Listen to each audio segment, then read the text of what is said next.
back at it again with another video. Can you believe that it's been 3 weeks? I know, guys, I know you miss me. I've been getting a lot of text messages. You guys show me more and more every day how much my videos mean to you guys, and how much just hearing me and just seeing how I feel about certain things mean to you, and that means so much to me, and I appreciate you guys.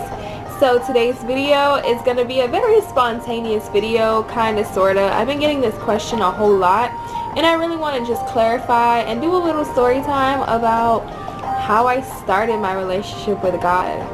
And I know you guys are, I'm sure you're ready for this video, because I've literally been getting the same question a whole lot when it comes to vlogging and when it comes to just meeting people and they just see my posture and they see how I am. So this should be pretty interesting. So let's get it started.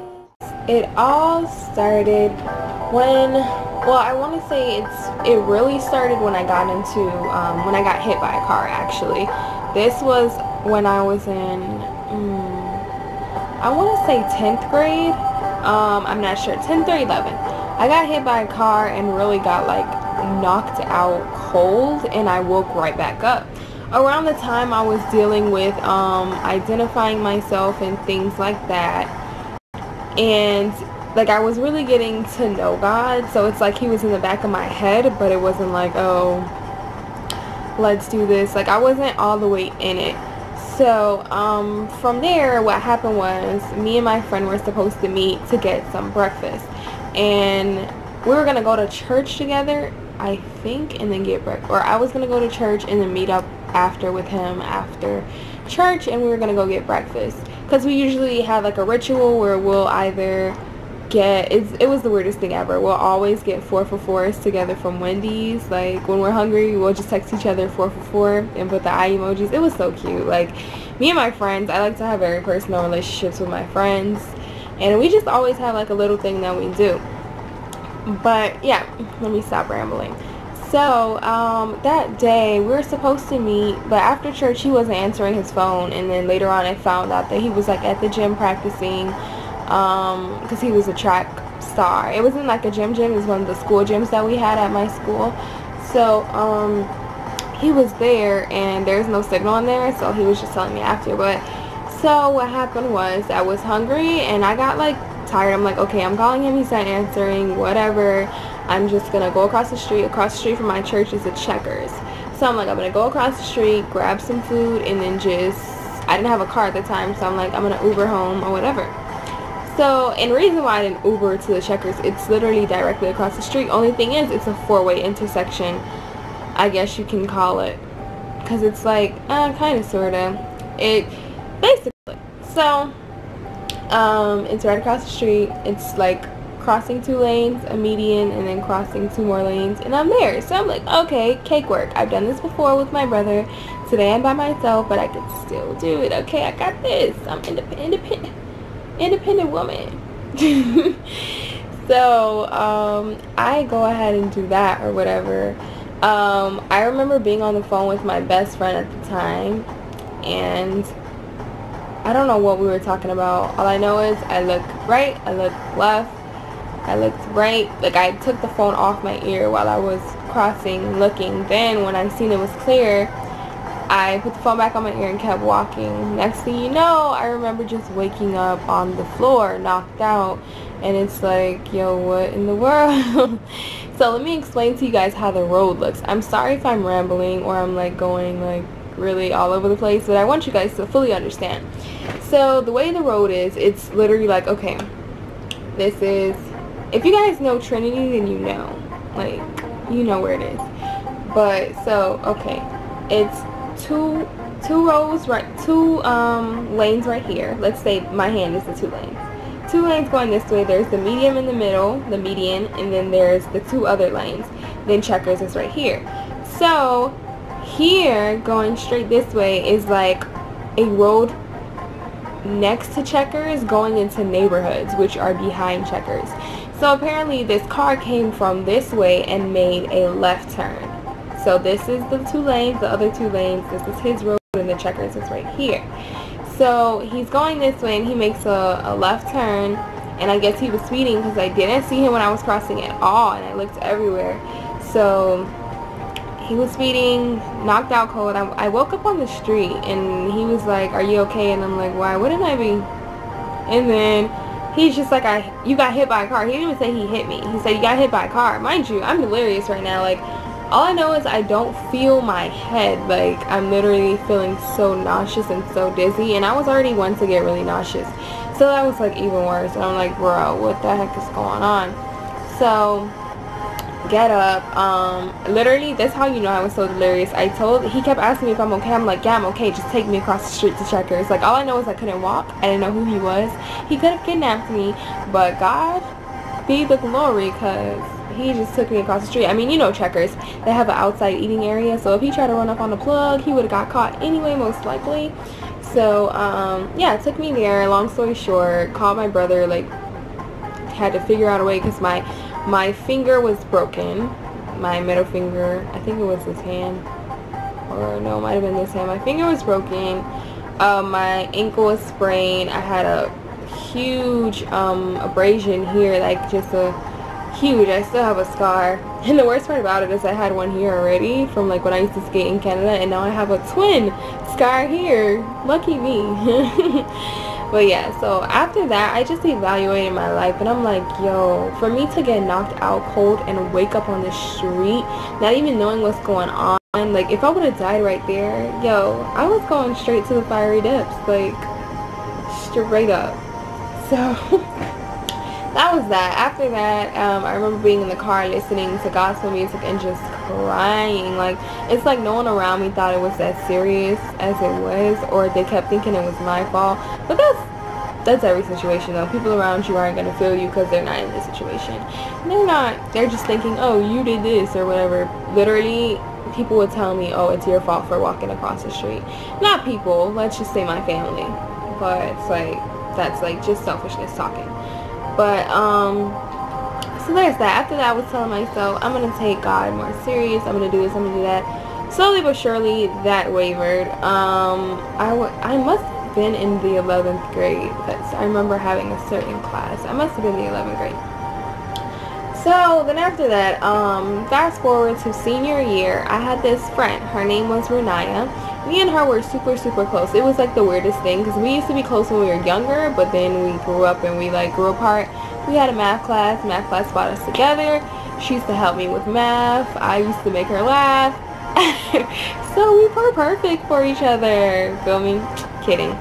So yeah, she was like, she portrayed to be very involved in a relationship with God. And you know, when you really, I mean, I knew God, but I just wasn't taking him serious. And for someone to be like, oh, I pray like this, like that, it's like, okay, you take him serious. And from outside looking in, a person that's not in a relationship with him, it's like, whoa, like, what do they call them now, Jesus freaks? So I mean, I wasn't thinking that, but you know, the impression I had, I'm like, okay, interesting for someone in, and I knew how we were, like, literally in high school, we were so worldly. Like, kids my age are just like super worldly. Literally, like, we're cursing, we're doing stuff that like we have no business doing, and it's like, to see somebody that actually like is in it, it's like, okay. So then moving forward, we got close. You know, when you're close to a person, you like to really get involved with the stuff they like to get involved with. Like, that's just being friends. Like, if you have a friend and they love going to play soccer and you hate going to play soccer, how are you guys going to be close? Because it's like every time they want to go play soccer, you're going to be like, nah, I don't want to go. And they're going to be like, wow, you're being selfish. So I don't remember exactly how it happened. It's like I said, I knew God. It's not like I was an atheist and I was like anti-God or whatever. But we decided to go to this thing called Rendezvous at my church, and I've always heard of it, but I've never went. And that was like around the time we were really, like, I don't know, to me at first it seemed like she was really devoted, but then after a while it seemed like we were literally taking the steps together. Like, it's like once we started going to Rendezvous, it's like we're doing this together. I don't feel like you're above me in this walk, you don't feel like I'm above you. We're doing this together. We're on the same track, reaching towards the same goal. So I feel like that's what made the push so much better. So like I remember our first day going to Rendezvous, we were so curious. Like I think we went to Topgolf first to grab some food, then we went to Rendezvous, and we just loved it. Like it was so amazing. After that, we were just like, we promised each other that this is going to be a ritual. We're going to go together all the time. We're not going ever without each other. If we do, like, we're going to pray for each other and make sure we're good. Like, it was just so nice. It was such an intimate thing for me and God, me and my friend, me, God, and my friend. Like, it was just so nice. So then, every Tuesday, we would just go. I think after the third Tuesday, we just started bringing people, like, we just started bringing people and all that stuff. And let me tell you, one thing about me, I really, honestly, I remember before when I really didn't have a relationship with God, I would think, oh, maybe it was Renee, maybe it was her that really initiated all this. She's the one that brought us together. When you really get an understanding, it's like, no, it's God and His grace and His just everlasting love and His hope in my life, because I was going through so much, just verbal, physical, mental abuse from family. It was just like a lot. And just, first of all, the Bible does say when two or more gather, He is in the midst. So He was in the midst for us, and I wasn't too much sure what she was going through, or I don't remember at the time, but I'm sure He helped her in some way too. That's how we had such an intimate relationship with Him that first day. So ever since then, like, I was just, I mean, I wasn't innocent. I wasn't like anti-sin from there, but it's like I was just purified. Like, I wasn't cursing anymore, which I was struggling with for a while, and it was so crazy that I was just able to stop like that. I separated myself from so many friends. People thought I transferred. They thought I transferred schools. Like, I literally would be in the library during lunch. I would be in the library during lunch. Only time people would see me is if I come early for some reason, or if I stayed after school.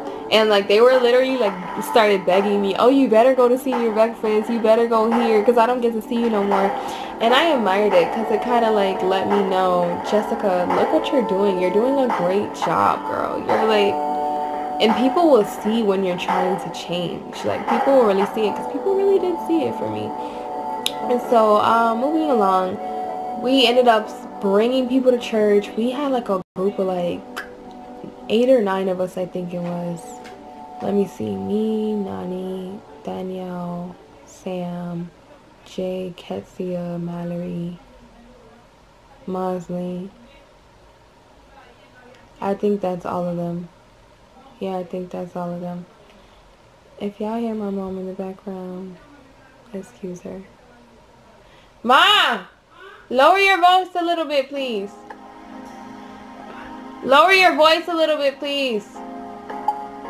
Yeah. So, I want to make sure you guys hear me. Sorry. Yeah, so, where was I? So yeah, we just started bringing people. Our group started getting bigger and bigger. People at the school were literally coming up to us saying, literally flat out, I want to go to church. And that's what made it so beautiful, because it started off just something that we would do and people would want to come, and then it was like literally people were getting moved by, like, when we would post stuff, when we would just talk about what's going on, and it was great. It was great. And there are pros and cons, because some people around me that I was really close to got offended. It was the weirdest thing ever when I really evaluated it. They got offended and thought it was being fake. And that's when you really know God really will identify your friends, because they think it's being fake when you're bettering yourself. And they don't want to see you better. At the end of the day, that's what I had to look at it. Like, I'm a really... Oh, snap. I forgot I had ice cream. Oh, thank God it's not melted, y'all. I put a top on it so it doesn't melt. But, yeah.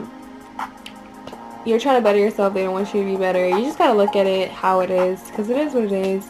You can try to tell them, but it's whatever. But I lost a lot of friends. I gained a lot of friends, guys. Oh my gosh, the people around me now, let me tell you, this is the best advice. No one ever gave me this, but I feel like from experience you get to use the best advice. And it is by my trial and error that others are able to do better, and I want you to do better than me, or just get a head start in things that I didn't know. So if you want to start a relationship with God, surround yourself with people that want to as well, or already have a relationship with God. I would say already have. I would recommend that, because people that probably want to but they're not really there yet, they're going to be like kind of lukewarm. So yes, surround yourself with just kind people and no one with negative energy. It's gonna be so hard, but you have to want to do it. And that's one thing I was so proud about, is that I wanted to do it. It's like God was my last hope, and I'm not embarrassed to say that, because God knows. I'm not gonna sit here and lie and be like, oh, I was ready and all that stuff. No, God was my last hope because of all the struggles I was going through. When I tell you, no matter how down you feel, God can still come through for you. And I just love that about him. I really love that about him. Also, after a while, Renee stopped coming or whatever. Everybody else stopped coming. We had like they switched pastors or whatever. They just stopped coming. So I really knew I was devoted once I was continuing to go by myself. Because with me, especially because I started kind of pursuing it because I was doing it with her. When she left, it's like, dang, Jessica, you're still here. And you're not afraid to go to the front and pray anymore. You're not afraid to be in the front row. You're not afraid to say the word hallelujah anymore. You're not afraid to jump and dance. It's like you're maturing so much in your walk, and it was just amazing for me. It's like I would fascinate myself just thinking about it, and just knowing that it was all God was like the best part ever. So I got on team, started serving. I was on host team, and then it's like now everyone in the church knows my name. They never knew me. I've been going there for like more than 10 years. And what's today? Actually, yesterday was my baptism anniversary, and today's April 7th, so it was the 6th of last year. So that's like so amazing. It's like, I don't know, that was the best decision I've ever made in my life, and if I can do it all over again, I would. So much trial and error, so much different things, but let me tell you, God is great. And I'm really devoted. Here are the things that I accomplished. As we bring this video to an end, my little story time is over. I gained so many friends. I've been to multiple conferences. When I tell you, conferences are great, guys. Definitely expose yourself to those. Many friends, many conferences, so much prayer. My prayer life has gotten so much better. Recently, I finally was able to speak in tongues, which is so great. Just a quick side note about that. If you guys want me to make a separate video about that, I will. Tongues. Once you hear the Holy Spirit in your head, no, backwards. Once you hear it in your heart, translate it to your head and let it come right out your mouth. Even if you don't understand it, that's how you get it out. Trust me, we have the Holy Spirit in us. Sometimes we have tongues in us as well. The power of speaking tongues is a gift, and definition is just a language that the devil doesn't understand. Only you and God understand it. So that's just a little side note. But yeah, gained friends, prayer life got so much better, speaking in tongues, having a sense of family. That was the biggest thing ever. Having a sense of family. God just blessed me with so many more things. So many, like just being confident, just being whole. I still have so much to work on, but God be the glory. If anyone has any questions about anything, I didn't get to go into so much depth. I didn't want it to be like a 40-minute video on y'all. But if you have anything specific you want me to testify on, I got y'all. Well, thank you so much for watching. I'll try to post more. Like, comment, subscribe. I love you so much, HEIRESS gang.